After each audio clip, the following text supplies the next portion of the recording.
Belthangady block Congress ಸಮಿತಿಯ ನಗರ ಮತ್ತು ಗ್ರಾಮೀಣ ಜನಪ್ರತಿನಿಧಿಗಳ ಹಾಗೂ ಕಾರ್ಯಕರ್ತರ ಸಭೆ ಬೆಳ್ತಂಗಡಿ ಬ್ರಹ್ಮಶ್ರೀ ನಾರಾಯಣಗುರು ಸಭಾಭವನದಲ್ಲಿ ನಡೆಯಿತು. ವಿಧಾನ ಪರಿಷತ್ನ ಅಭ್ಯರ್ಥಿ ಮಂಜುನಾಥ್ ಭಂಡಾರಿಯವರು ಜನಪ್ರತಿನಿಧಿಗಳ ಜೊತೆ ಮುಕ್ತವಾಗಿ ಮಾತನಾಡಿ ತಮ್ಮ ಪ್ರಥಮ ಪ್ರಾಶಸ್ತ್ಯದ ಮತವನ್ನ ಚಲಾಯಿಸುವಂತೆ ಮನವಿಯನ್ನ ಮಾಡಿಕೊಂಡರು.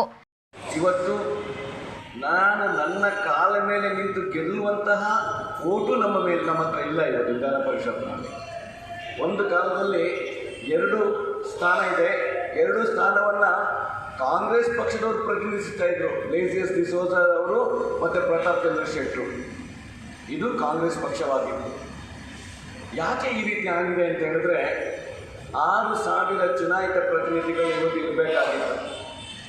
ಆದರೆ BJPಯವರು ಸುಮಾರು 3,000 ಗ್ರಾಮ ಮಟ್ಟದ, ನಾನು ಹೇಳ್ತಾ ಇದ್ದು ಗ್ರಾಮ ಮಟ್ಟದ ಚುನಾಯಿತ ಪ್ರತಿನಿಧಿಗಳು, ಲೋಕಲ್ ಬಾಡಿಯ ಚುನಾಯಿತ, ಇದರಲ್ಲಿ ಮುನ್ಸಿಪಾಲಿಟಿ ಇರ್ಬೋದು, ಕಾರ್ಪೊರೇಷನ್ ಇರ್ಬೋದು ಅಥವಾ ಗ್ರಾಮ ಪಂಚಾಯತ್ ಇರ್ಬೋದು, ಇವರ ಒಟ್ಟು ಸದಸ್ಯರ ಸಂಖ್ಯೆ 6,040.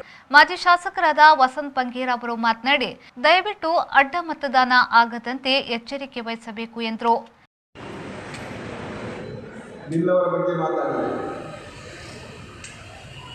ಅಲ್ಪಸಂಖ್ಯಾತರ ಮುಸ್ಲಿಂ ಬಂಧುಗಳ ವಿಚಾರವನ್ನು ಹೇಳುವಂಥ ಚುನಾವಣೆಯ ಸಂದರ್ಭ ನಮ್ಮವರು ಅಂತ ಹೇಳಿ ಓಟ್ ಹಾಕಿ SDPಯನ್ನು ಬೆಳೆಸುವಂಥ ಕಾರ್ಯ ಮಾಡಬಾರ್ದು. SDP ಅವರಿಗೆ ಓಟ್ ಹಾಕಿರೋರು ಯಾರು? ಹಿಂದುಳಾಗ್ತಾರೆ. ನಾವು ಬಿಲ್ಲವರು ಹಾಗೆ ಶ್ರೀನಿವಾಸ ಪೂಜಾರಿ ಓಟ್ ಹಾಕಿದ್ವೋ ಅದೇ ರೀತಿ ಮುಸ್ಲಿಂ ಬಂಧುಗಳು ಕೂಡ SDPಗೆ ಓಟನ್ನು ಹಾಕಿದ್ದಾರೆ ಅಂತ ಮಾತನ್ನು ಸಂದರ್ಭದಲ್ಲಿ ಹೇಳ್ತೇವೆ. ಜಿಲ್ಲಾ ಕಾಂಗ್ರೆಸ್ ಅಧ್ಯಕ್ಷರಾದ ಹರೀಶ್ ಕುಮಾರ್ ಸಭಾಧ್ಯಕ್ಷತೆಯನ್ನ ವಹಿಸಿದ್ರು. ಮಾಜಿ ಶಾಸಕ ಗಂಗಾಧರ್ ಗೌಡ ಅವರು ಮಾತನಾಡುತ್ತಾ ಮಂಜುನಾಥ್ ಭಂಡಾರಿಯವರು ಬಹುಮತದಿಂದ ವಿಜಯಿಗಳಾಗುವಂತೆ ಮಾಡುವ ಜವಾಬ್ದಾರಿ ನಿಮ್ಮದು ಎಂದು ಹೇಳಿದ್ರು.